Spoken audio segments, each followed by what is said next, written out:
Hey friends, and welcome back to A Simple Truth. Now we are continuing through Genesis, and this time we are picking up with chapters 25 and 26. Not terribly long reading today, but we'll see a couple different things. So we're going to see a little bit about Abraham's death. We'll see a little bit about Isaac and Jacob and Esau's birthright. We'll talk a little bit about that, and then we'll see a little bit with Isaac and King Abimelech as well.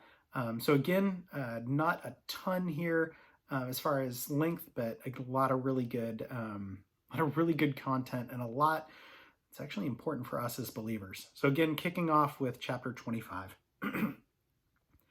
Abraham again took a wife, and her name was Keturah, and she bore him Zimran, Jokshan, Median, Middan, Ishbak, and Shuan. Jokshan begot Sheba and Dedan. And the sons of Dedan were Ashurim, Letushim, and Limeam. And the sons of Midian were Ephah, Epher, Hanok, Abida, and Elada. All of these were the children of Keturah. But Abraham gave all that he had to Isaac. Abraham gave gifts to the sons of the concubines which Abraham had, and while he was still living, he sent them eastward, away from Isaac his son, to the country of the east. This is the sum of the years, Abraham's life, in which he had lived, 175 years. Then Abraham breathed his last and died in a good old age, an old man full of years, and was gathered to his people.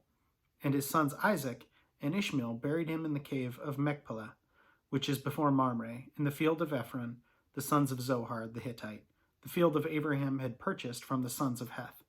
There Abraham was buried, and Sarah his wife. And it came to pass, after the death of Abraham, that God blessed his son Isaac, and Isaac dwelt at Beer Lahai Roi. Now, this is the genealogy of Ishmael, Abraham's son, whom Hagar, the Egyptian, Sarah's maidservant, bore to Abraham. And these were the names of the sons of Ishmael, by their names according to their generations. The firstborn of Ishmael, Nebajoth, then Kedar, Adbeel, Mibsam, Mishma, Duma, Massa, Hadar, Tema, Jetur, Naphish, and Kedema.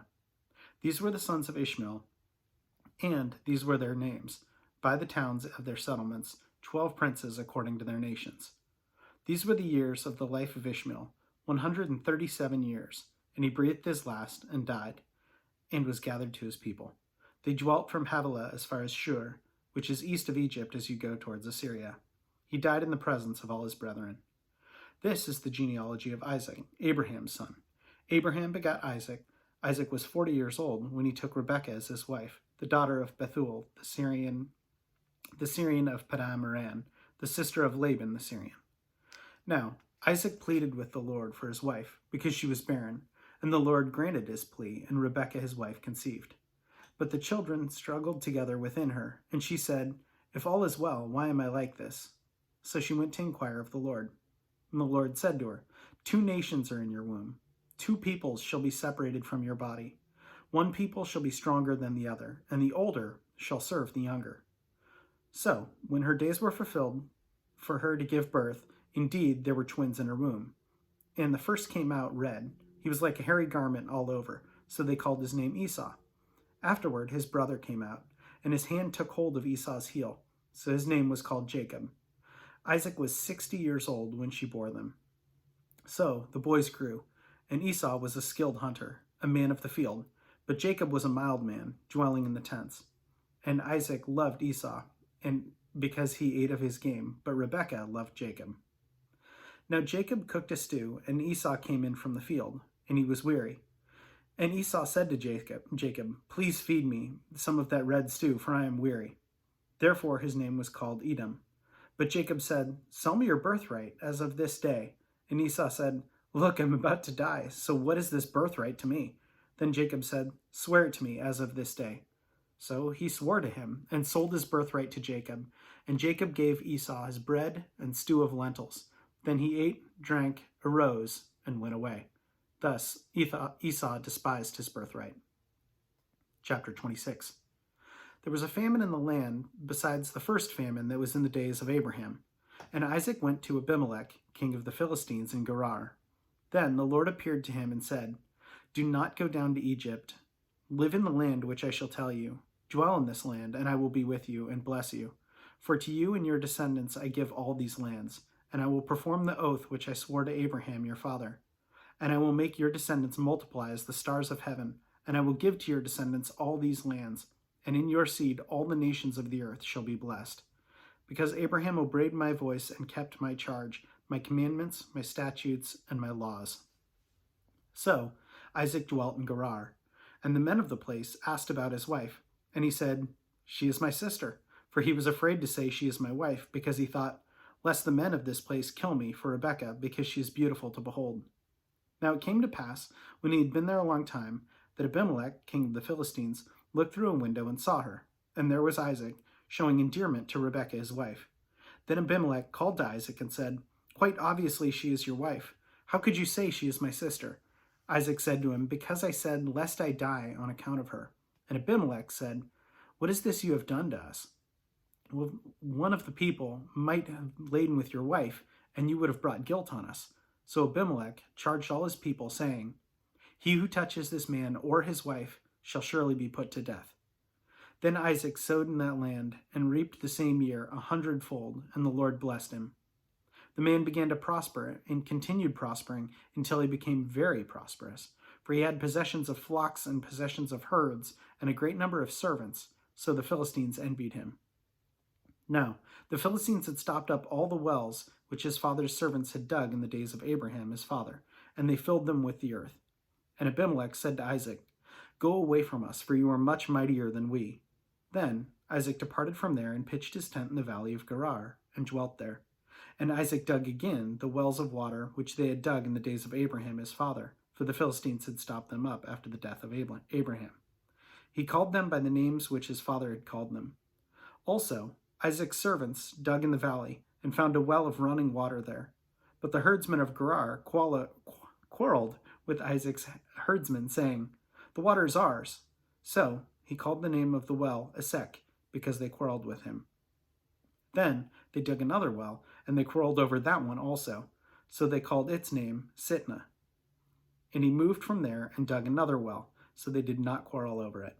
So he called its name Rehoboth, for he said, "For now the Lord has made room for us, and we shall be fruitful in the land." Then he went up from there to Beersheba, and the Lord appeared to him that same night and said, "I am the God of your father Abraham. Do not fear, for I am with you. I will bless you and multiply your descendants for my servant Abraham's sake." So he built an altar there, and called the name of the Lord, and he pitched his tent there, and Isaac's servants dug a well.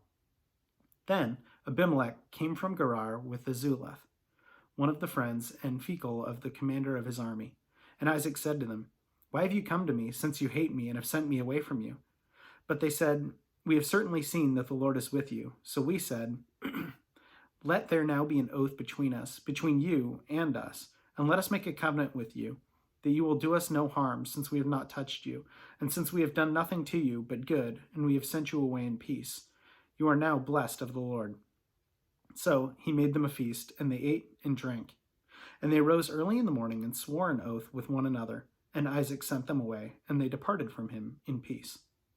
It came to pass the same day that Isaac's servants came and told him about the well which they had dug, and said to him, "We have found water." So he called it Sheba. Therefore the name of the city is Beersheba to this day. When Esau was 40 years old, he took wives Judith, the daughter of Beer the Hittite, and Basemath, the daughter of Elon the Hittite, and they were grief of mind to Isaac and Rebekah. So like I said, a fairly short reading, but a lot there, especially the idea of this birthright. And that's something that when I was reading this, I was thinking a good deal about. And I think that's just because God gives us a birthright, right? We are adopted into son and daughtership through his son, and we are guaranteed a promise, a birthright. And what do we do with that? I think that's something that it's easy to read this story and see how that birthright was just thrown away for, I think, just some soup, right? Some lentil soup.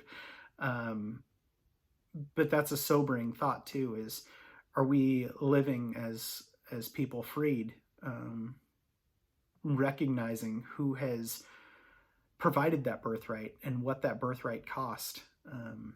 It's incredibly humbling. So yeah, maybe just something to be thinking about, something to pray about in your devotions today. Anyway, thank you so much for joining us, and hope you have a great rest of your day.